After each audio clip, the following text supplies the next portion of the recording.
competitive. I did want to make a comment on, your original question. I think Wally was about the competitiveness.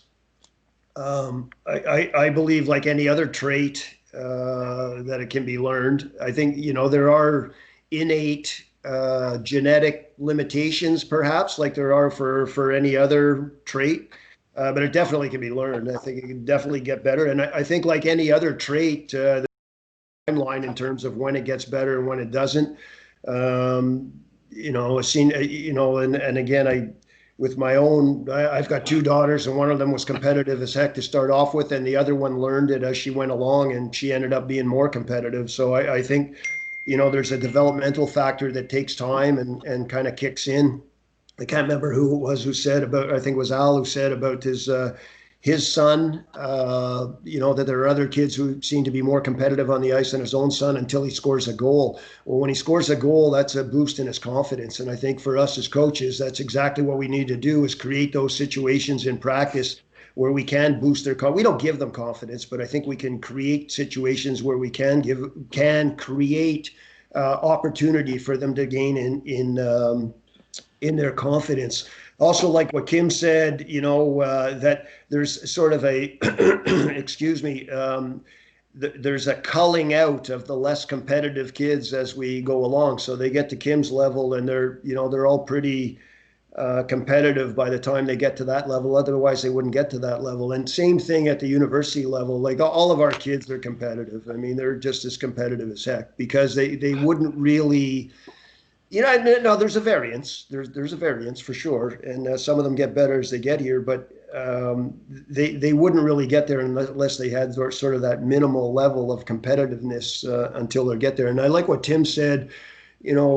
Making that connection for them to say that if you're competing in practice, you're not only making yourself better, but you're making your teammate better, and that's a responsibility that you have, is to make yourself better, to make your teammates better as well. When Tim started at Vermont, that was a culture that he had to build. We were a little luckier at McGill. We've had that culture for a long, long time. So, I don't really have to talk about that much. It's something that happens based on sort of the culture that we have and the way that we construct it. I would take exception to the sort of the idea of females being less competitive and all that. I just don't buy into that. I think I've seen lots of guys who aren't, can be real skilled, and they don't compete at the level that they need to compete at. So I'm more of the nature that it's an individual thing, and it's not a trait that's necessarily different between males and females. But that's sort of a cornerstone of my coaching philosophy. So anyway, I sure there'd be lots of argument about that, but that's the way I see it. I can't remember whether I answered your question or not, Wally. That's good. I just wanted to make one point about that. Is our training camp one year, I was doing AAA midget girls, and Rich Preston was helping me because they hadn't started yet. So we're at Max Ballerina, and after our practice, one of the girls, or two of the girls, came in the room, and they made that complaint that one of the players was way too aggressive out there. And, and then when they left, Preston looked at me and said, "What is she talking about?" Because he couldn't believe that a player would complain that a player was too aggressive. Wouldn't happen on my team, Tom. So it's environment. It's environment. It's not It's not based on males or females. Sorry. Oh no, I'm just saying that happened. And Preston had never heard that statement before. Yeah, so. No, I get it. I had Laura come out and shoot on goaltenders last year for the AAA midget girls during camp. How'd she do? Oh, she was ripping butt, and she came over to me and she goes, "Should I let off?" Because a few of them were flinching. I said, "No."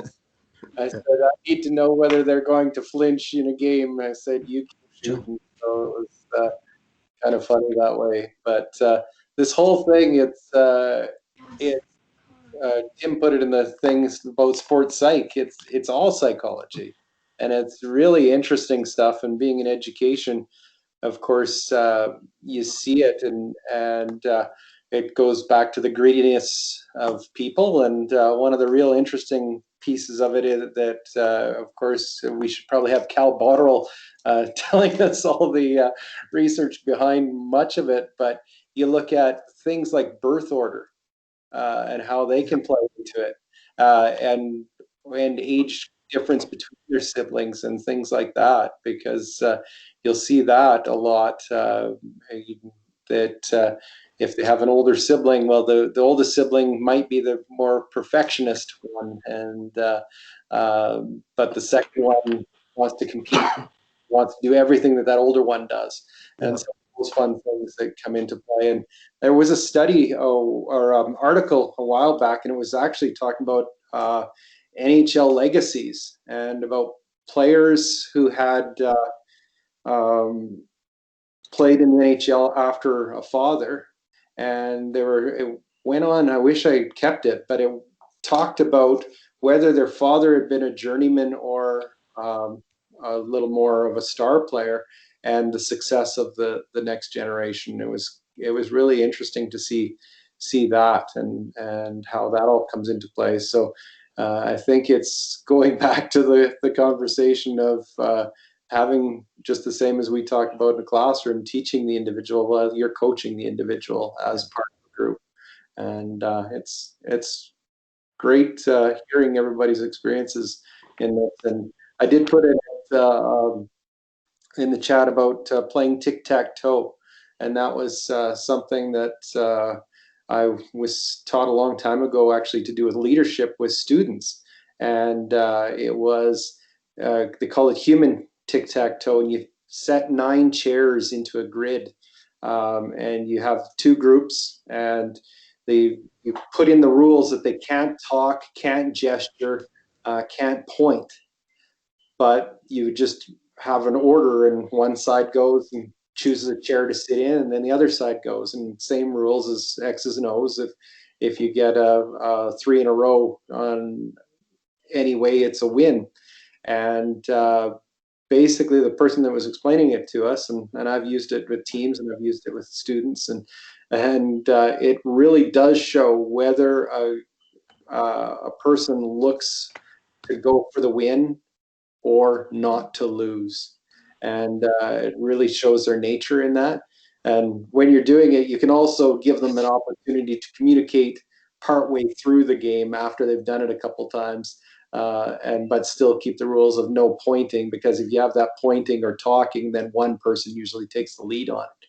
But it's really interesting to see the nature of people that way. So, but yeah, it's that whole psychology side of things is really interesting, but frustrating as hell too.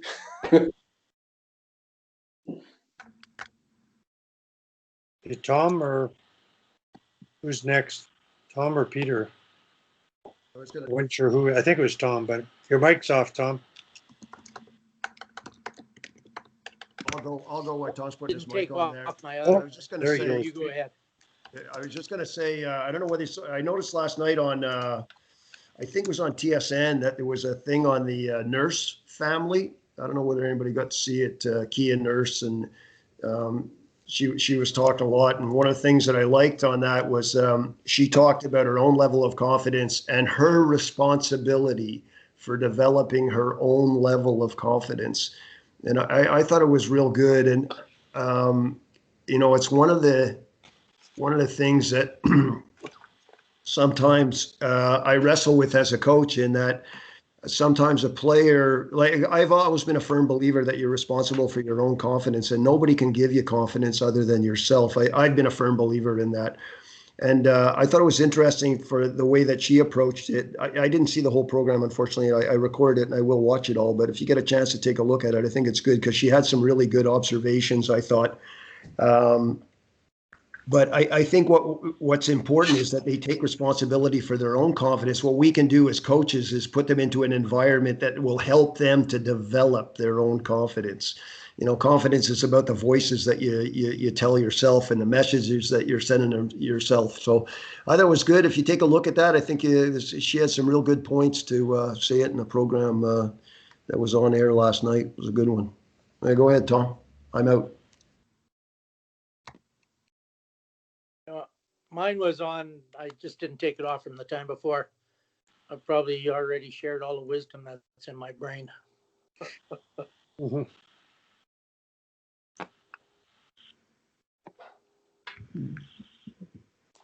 Well, we had a conversation maybe 2 weeks ago. Peter, I don't know if he's going to hear this or not, but you can't put confidence in an envelope and hand it to your players. And I think that's a point really well taken here. That um, the nurse girl, the confidence issue, coaches can certainly influence that confidence. And my experience is in minor hockey, Al, and you'll witness it out there as they move up to 10, 12, 14. If coaches create that power play line and double shift them, or they rotate two centers and double shift them around three sets of wingers, there's not much chance of the other players developing and getting in situations that will build their confidence. And I've witnessed it at the under 10 level, and there's great harm done. I call it criminal when you are dealing with young people trying to transmit belief and inspire them to do better and work harder when benches are shortened versus managed. And that's really critical. At the professional level, and even Kim, when you said you had three lines that rolled, but you had a fourth line. Now, that's that the balance of how you do that to achieve success. I sort of equate the balancing of your bench management in terms of I look at the teams that get into the Stanley Cup finals, usually in most years, the players get more minutes. There's more balance in the minutes of those players versus ones that got beat out in earlier rounds. But when they get down to the finals, obviously they have to use everybody because it is an endurance test. But they are getting a lot more out of what their perceived third and fourth line players are. And it begins, it's connected to minor hockey growing up and getting a chance to be put in situations. So I just wanted to make that point, and I'm really curious about it because I've coached some players in the female side that were overconfident in a good way. They just wanted to influence the outcome, and they just felt they could do it and were willing to do it. And they had to learn it's a team game, and I managed to be able to get that message across with success. So it's a real big topic. So, Dom, I'm curious about your girls' team. The word confidence, how do you equate that to your girls? Well, I mean, Peter touched on it in regards to environment, and like to be quite honest with you, that's the only thing that I focus on now is to ensure that they have that safe environment to be able to take those risks. And I think that enables them to find the confidence in the whatever we're doing. And I think controlling that environment goes to making sure the matchups that they have, being cognizant of that. Like I think that's a huge thing as well. Like I've had girls, there's an angling drill that we do where two of the players are in the center circle, and then you have a girl, you take the net out of the way, and then you have the girl coming from the corner, and they come out, and then the two girls has to stop the one. And there's one of our girls that can basically, like, she can pick her way through. And when we first started it, she would pick her way through consistently. And to the point where one of the girls was like, well, why do I even need to try? Right. And so, I noted it. I didn't draw attention to it. But, they, and then, but, obviously the goal of the drill, and if it's done right, and if they figure it out, no one should be able to get through. Well, eventually it got to that point where they were able to snuff out the one girl, and you could see her confidence grow. So now she went from not being able to think that she's not good enough to be to this girl, and now she can't wait to do the drill. So it's about, to me, it's about, being able to see that and being able to, pick up those situations to be able, and again, I literally will look and see the confidence of some of the girls. Like, one of the girls, we do a shootout at the end of it, and it's, you got to score to get out. And I hated it as a player because I would always just be like, I would freeze. I'd be like, you got to be kidding me. And like, I was just so mad at the coach for doing it. And it was like getting me out of my comfort zone because, as you're going against the goalies knows your three moves after practice number, 20 or 30. And so, so anyway, so one of the girls, she's more often than not, she ends up being one of the ones, and that's at the end, and she's got a really good shot, but she ends up trying to do some, like, she doesn't even get a shot away. So, and so it's about, for me, it's about creating an environment. I'm like, hey, you got to shoot that puck. Like, let that shot go. You have a bomb for a shot.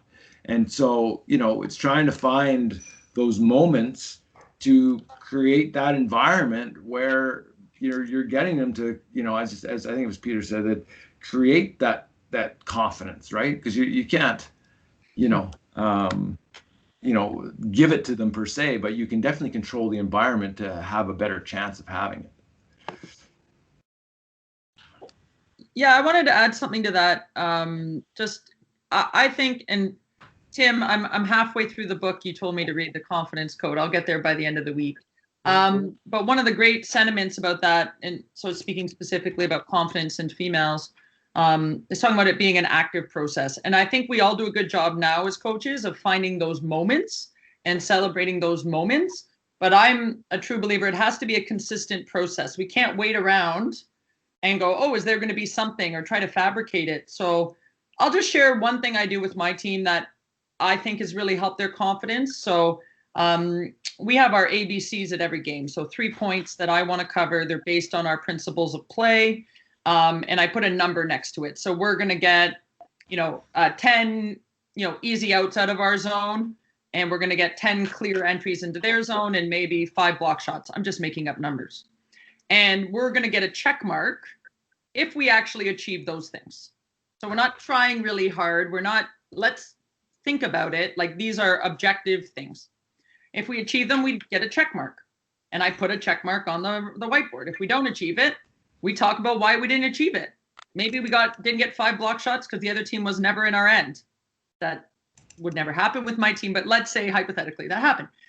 So we talk about why we did or didn't achieve our ABCs as a team confidence thing. And then we track those ABCs.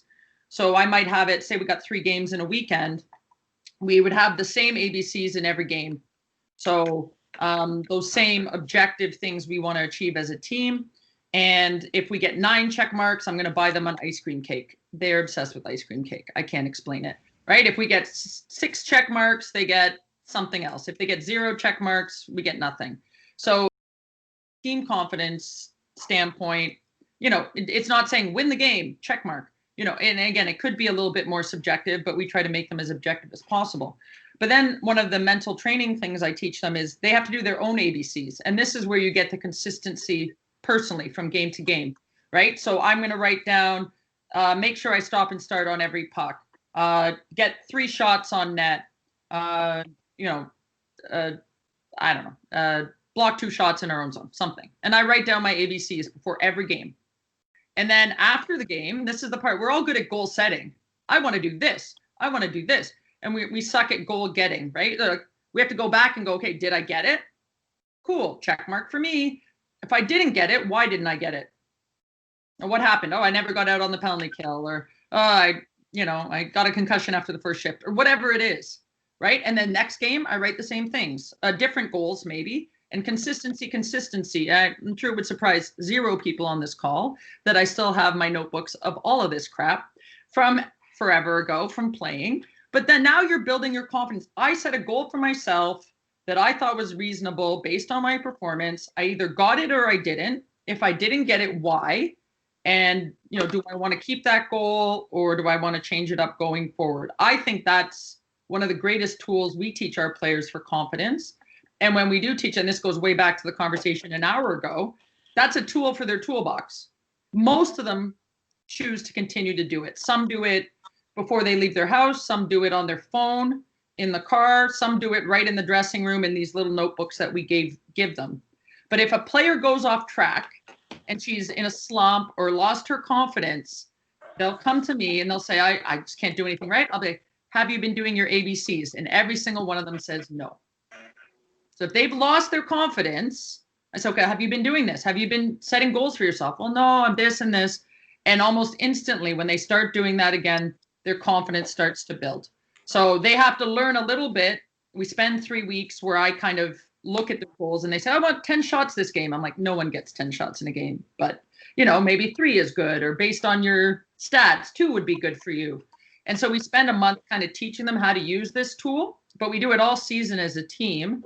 But I find that, to me, like, that was extremely powerful for me as a player, in terms of building my confidence on the things that I knew I could deliver in a game. I couldn't make our team win, but I could definitely get 3 easy outs in a game for my team.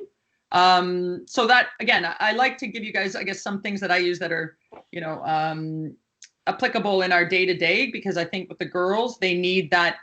You can't just sit and wait for them to do something great. I think they need that consistent of something they can take ownership of.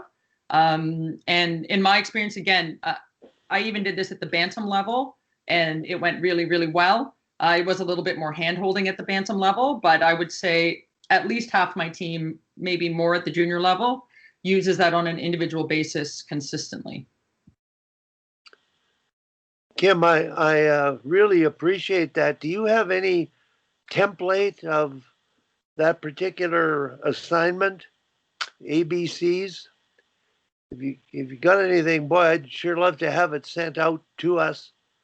It really is a great idea. And again, I think I always think of these tools, and this stuff is more acceptable, more becoming a part of the young male athletes starting at 7, 8, 9, 10, 11, 12. And I think they're going to be receptive to it when the coaching evolves to that level.